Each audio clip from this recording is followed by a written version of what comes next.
পরমাণু চুক্তিতে রাজি না হলে ইরানে আবারও হামলার হুঁশিয়ারি ট্রাম্পের। ওমানে হবে দ্বিতীয় দফার আলোচনা, জানালো তেহরান। হামাসকে নিরস্ত্রীকরণের শর্তে গাজায় যুদ্ধবিরতির প্রস্তাব ইসরায়েলের। প্রত্যাখ্যান গোষ্ঠীটির। নেতানিয়াহু বাহিনীর হামলায় একদিনে নিহত আরও ১৩ ফিলিস্তিনি। গাজার পরে এবার আরেক মুসলিম দেশ সিরিয়া দখলে নেমেছে আমেরিকার বন্ধু ইসরায়েল। এবারও কেন চুপ আরব বিশ্ব? ইসরায়েলি তাণ্ডবে ধ্বংস হয়ে গেছে গাজার সবশেষ কার্যকর হাসপাতালটিও। আইডিএফ এর বর্বর হামলায় প্রাণ হারিয়েছে একই পরিবারের ৬ ভাই। চীনের জন্য গর্ত খুঁড়তে গিয়ে নিজেই বিপদে আমেরিকা। জিনিসপত্রের দাম বাড়ায় বিপাকে মার্কিন জনগণ, হারলেন কি ট্রাম্প? এতক্ষণ শিরোনাম দেখছিলেন, আপনাদের সাথে আছি আমি শাওন দত্ত। অচল হয়ে গেছে গাজার সবশেষ পূর্ণাঙ্গ কার্যকর হাসপাতালটিও। ইসরায়েলি হামলার জেরে এখন চিকিৎসা সেবা দেওয়ার অযোগ্য উত্তরের আল আহলি আরব হাসপাতাল। ক্ষতবিক্ষত ফিলিস্তিনিদের স্বাস্থ্য পরীক্ষা, অস্ত্রোপচারের কাজ এখানেই করা হতো। জেনেভা কনভেনশনের নিয়ম ভেঙে যুদ্ধের শুরু থেকেই হাসপাতাল ও স্বাস্থ্যকর্মীদের লক্ষ্য করে হামলা চালিয়ে যাচ্ছে ইসরায়েল। গাজার স্বাস্থ্য খাত ধ্বংসে নেতানিয়াহু বাহিনীর নীল নকশা বাস্তবায়নের আরেকটি টার্গেট হলো আল আহলি। ফিলিস্তিনের গাজার পর এবার গৃহযুদ্ধে বিধ্বস্ত সিরিয়া দখলে নেমেছে আমেরিকার বন্ধু ইসরায়েল। একের পর এক সিরিয়ার ভূখণ্ড নিজেদের নিয়ন্ত্রণে নিতে জোর সামরিক তৎপরতা শুরু করেছে ইহুদি রাষ্ট্রটি। আর নিজেদের উদ্দেশ্য হাসিলে কমপক্ষে 9টি সামরিক ঘাঁটি তৈরি করেছে ইসরায়েল। এরই মধ্যে সিরিয়ার 12 মাইল ভেতরে ঢুকে পড়েছে ইসরায়েলের বর্বর সেনারা। তবে কোনো প্রতিরোধ ছাড়াই নৃশংস ইসরায়েলকে ছাড় দিতে নারাজ সিরিয়াবাসী। তাই তো অস্ত্র হাতে সশস্ত্র প্রতিরোধের পথে হাঁটছে তারা। গাজায় এখন পর্যন্ত 50,000-এরও বেশি নিরীহ মানুষের মৃত্যু হয়েছে। আর সম্প্রতি গাজার আল আহলি হাসপাতাল মাটির সঙ্গে মিশে গেছে ইসরায়েলি বিমান হামলায়। ইহুদি দেশের এই বর্বরতার প্রতিবাদ জানাচ্ছে পুরো বিশ্ব। তবে এমন হত্যাযজ্ঞের সরাসরি প্রতিশোধ নিতে মরিয়া ইয়েমেনের হুতি বিদ্রোহীরা, যার ফলে ইসরায়েলের আকাশে আবারও দেখা দিয়েছে ইয়েমেন থেকে ছোড়া ব্যালিস্টিক ক্ষেপণাস্ত্র। প্রশ্ন, হুতিদের এমন হুমকি ইসরায়েলের জন্য কতটা ভয়ানক? ফিলিস্তিনিদের উপর ইসরায়েলি বাহিনীর অত্যাচার এখন বিশ্বব্যাপী নজর কেড়েছে। পৃথিবীর একাধিক প্রান্তে হচ্ছে প্রতিবাদ সমাবেশ। আর বাংলাদেশও পিছিয়ে নেই বিশ্বব্যাপী এই কর্মসূচি পালনে। 12 এপ্রিল মার্চ ফর গাজা কর্মসূচিতে হাজারো মানুষের মুখে ছিল ফ্রি প্যালেস্টাইন স্লোগান। ওই কর্মসূচির প্রতিধ্বনি পৌঁছেছে ইসরায়েলেও, হয়েছে দেশটির গণমাধ্যমে সংবাদ। গাজায় ইসরায়েলের নির্বিচার গণহত্যার প্রতিবাদে রাস্তায় নেমেছেন সারা বিশ্বের লাখ লাখ মানুষ।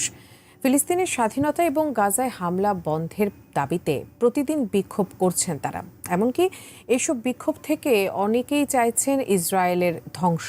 এরই মাঝে ইহুদিদের ধর্মীয় শাস্ত্রের একটি ভবিষ্যৎবাণী নিয়ে ইসরায়েলিদের মধ্যে তৈরি হয়েছে আতঙ্ক। আলাস্কা মসজিদ প্রাঙ্গণে হামলা চালিয়েছে ইসরায়েলিরা।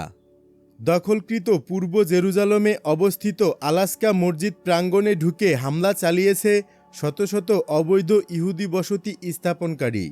সোমবার তারা এই হামলা চালায়। জেরুজালেমের ইসলামিক ওয়াকফ বিভাগ এক বিবৃতিতে এ তথ্য জানায়। বিবৃতিতে বলা হয়েছে, ইসরায়েলি পুলিশের সহযোগিতায় 765 জন অবৈধ বসতি স্থাপনকারী আল-মুগারার গেট দিয়ে আলাস্কা প্রাঙ্গণে ঢুকে বিভিন্ন স্থানে অবস্থান নেয় এবং হামলা চালায়। রবিবার প্রায় 500 জন অবৈধ বসতি স্থাপনকারী একইভাবে আলাস্কায় প্রবেশ করে ও হামলা চালায়। ইহুদি ধর্ম উৎসব পাস ওভারের অংশ হিসেবে তারা এই হামলা চালায়।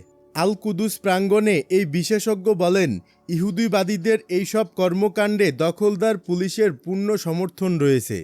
ইসরায়েলিদের দাবি, পাস ওভার হল ইহুদি ধর্মের অন্যতম পবিত্র উৎসব।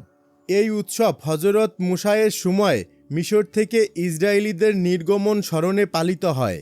ফিলিস্তিনি ওয়াকফ ও ধর্ম বিষয়ক মন্ত্রণালয় জানিয়েছে, গত রমজানে 21 বার আলাস্কা মসজিদে অবৈধভাবে ঢুকে হামলা চালানো হয়। জেরুজালেম গভর্নর অফিসের প্রকাশিত তথ্য অনুযায়ী 2025 সালের প্রথম 3 মাসে 13,064 জন অবৈধ বসতি স্থাপনকারী আলাস্কায় প্রবেশ করে। ইসরায়েলের গোপন পরমাণু ঘাঁটিতে হুতিদের ক্ষেপণাস্ত্র হামলা। মার্কিন হামলায় নিহত হয়েছেন ইয়েমেনি প্রতিরোধী গোষ্ঠী হুতির মুখপাত্র ইয়াহিয়া সারি। সম্প্রতি এমনটাই চাউর হয়েছিল, কিন্তু সেই গুজব মিথ্যা প্রমাণ করে যুক্তরাষ্ট্র ও ইসরায়েলকে চমক দিয়ে আবারও প্রকাশ্যে এসেছেন সারি। রবিবার প্রকাশিত নতুন একটি ভিডিও বার্তায় নিজের উপস্থিতি জানান দেন প্রতিরোধ গোষ্ঠীর এই নেতা। শুধু তাই নয়, মার্কিনদের বৃদ্ধাঙ্গুলি দেখিয়ে এদিন নতুন করে ইসরায়েলে বড়সড় মিসাইল হামলা চালানোর কথা জানান তিনি। এসব হামলায় ইসরায়েলের ব্যাপক ক্ষয়ক্ষতিরও দাবি করেন। সারি জানান, গাজাবাসীর প্রতি সংহতি প্রকাশ করে এদিন হাইপারসোনিক মিসাইল প্যালেস্টাইন 2 ও জুলফিকার দিয়ে হামলা চালানো হয়েছে ইসরায়েলে। দুটি মিসাইলই লক্ষ্যবস্তুতে আঘাত হানে। এর মাঝে প্যালেস্টাইন 2 মিসাইলটি এশদোত মাইকা অঞ্চলে ইসরায়েলের গোপন একটি পারমাণবিক ঘাঁটিতে আঘাত হানে বলে জানিয়েছেন সারি। ওই ঘাঁটিতে ইসরায়েল পরমাণু ওয়ারহেড বহনে সক্ষম জেরিকা মিসাইল সংরক্ষণ করে বলে মনে করা হয়।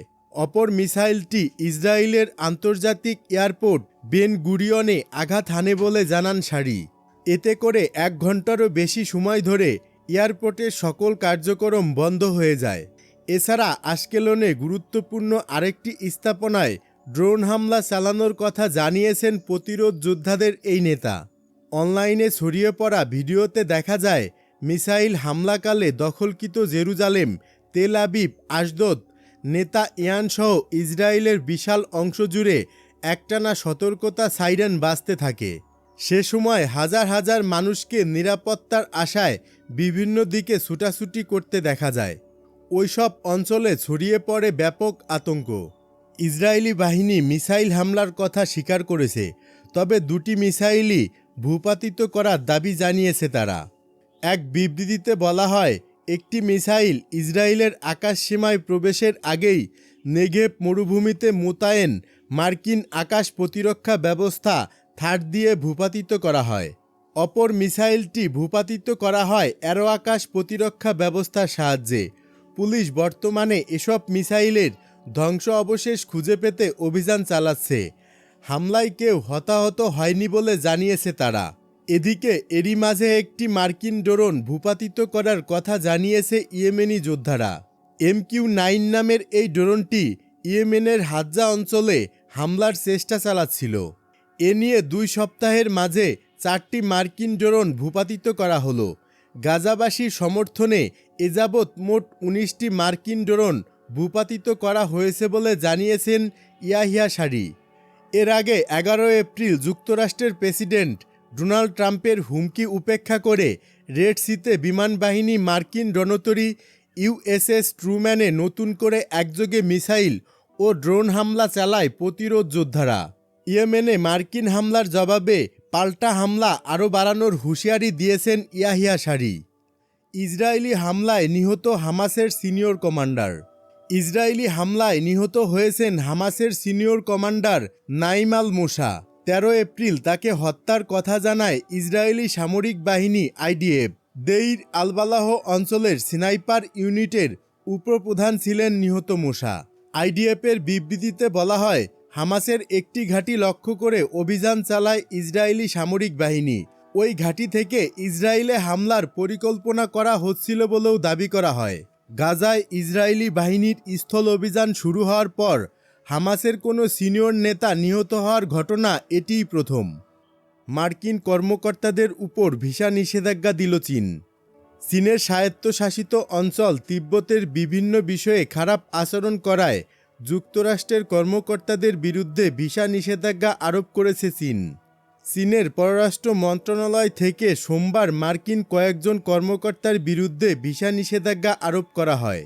তিব্বতে বিদেশিদের প্রবেশ অধিকারের নীতিমালা নিয়ে কাজ করা চীনা কর্মকর্তাদের উপর ওয়াশিংটন 2 সপ্তাহ আগে অতিরিক্ত ভিসা বিধিনিষেধ আরোপ করার পর নিয়মিত সংবাদ সম্মেলনে বেইজিং এই ঘোষণা দিয়েছে।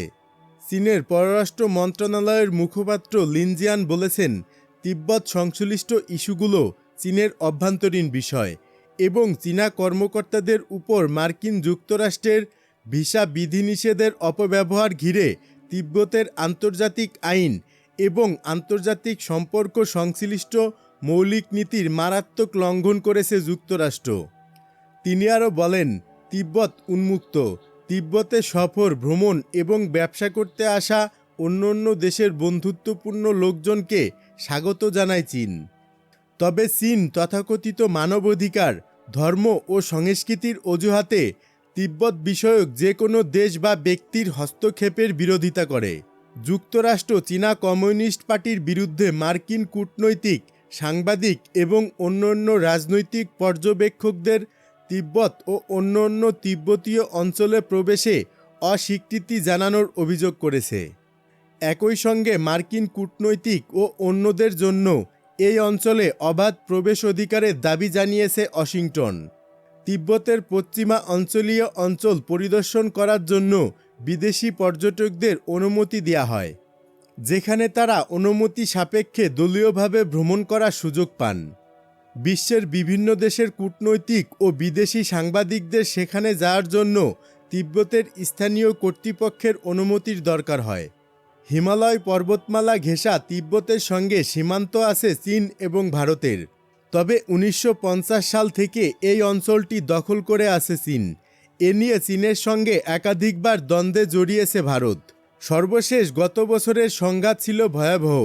সেই সংঘাতে উভয় দেশের বহু সেনা সদস্য হতাহত হয়েছিল।